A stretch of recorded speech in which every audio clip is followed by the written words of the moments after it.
Hello, CCA family. Mrs. McGuire here talking about honors geometry. I just want you to know that I am so thankful that we get to do school together this year. I know it's not 100% normal, but it is good that we can do it to the best of our ability. So I just want to be thankful for that and thankful for you guys trusting us at school with your children. Um, so, just a little bit about me. This is my 10th year at Calvary. I have a graduate who graduated 2 years ago and doing well. I have a senior and an eighth grader this year. And we really love going to school at Calvary Christian Academy. And if you're brand new, I hope that's what you find for you and your family, that this just becomes a great place, a safe place, and just good memories and lots of good things happening as your kids grow and develop here. So, welcome. And we are looking at my CCA. Hopefully, this looks super familiar to you. This is our Honors Geometry Bulletin Board page. And every teacher has a similar look to their page. And I wanted to make sure we're going to go down those right hand columns, starting out with Math Helps class. There it is. In the news today, though, I had to move it to Tuesdays. And I'm going to do it online tomorrow because I am quarantined at home with two sick children. So down are links for you guys. So this is for your students mainly, but I want you to know where it is in case your child needs some help. So these are Khan Academy videos that are linked up to the textbook.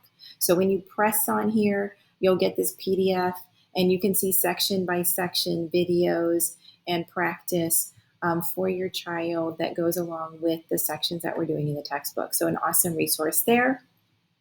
Down a little further is the online textbook. And you can click on here, and depending what block they're in, this is the class code. We did this the second day of school. So hopefully they have already logged in and know how to access their online textbook. Our textbooks are consumable, which means they can write in them, they can rip the pages out. So they can rip out those pages and do little bits at a time and not carry around that heavy book. All right, and then down at the very bottom here is the syllabus. Sorry, I'm kind of hiding the link down there. Maybe you've seen this, maybe you haven't. You do not have to be in charge of the syllabus unless you want to be. I tell your students, this is a high school course. They are responsible for what's in the syllabus. You are not. Now, please hold them accountable with me, but it's their responsibility to understand what's required of them. All right, so something that I've added this year that's a little bit different. Give me just one moment to access it for you. Oh my goodness gracious, Mrs. Warner. Okay, sorry about that. All right, so here we are. This is a bulletin board, and then here it says topics. So we're going to click on topics. And I added this past weekend when I got quarantined. I'm like, I need a better way to communicate with my students. So what's happening this week? Notice the date. I will keep this posted for a while. It's just when it's not this date anymore, it's going to fall to the end of the topics, and the brand new present week that we're working on will always be up front. So let's click on here. And in here, I have made it easy to see what's required for the week. So if your student has to be home, can't get online or come to school live, they will know what has been done. And so here, you notice these are in blue. Those are the recordings from the class or class teaching that is recorded that is right there for them. So they don't have to look for it anywhere else, super easy. And then I don't usually use a Google Meet, but we're doing it this week because I'm at home. So there's that. A couple of things I want to say to you about geometry. This is usually the student's very first time needing to study for math.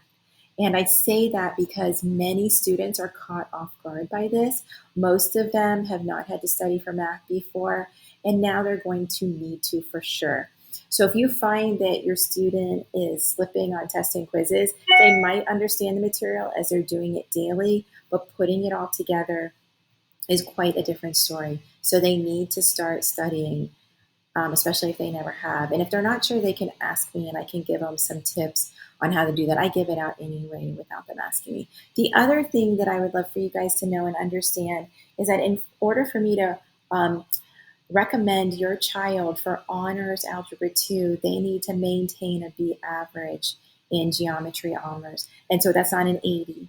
that is an 83 or higher. And I really would love for it to be closer to the 90s than further away from the 90s.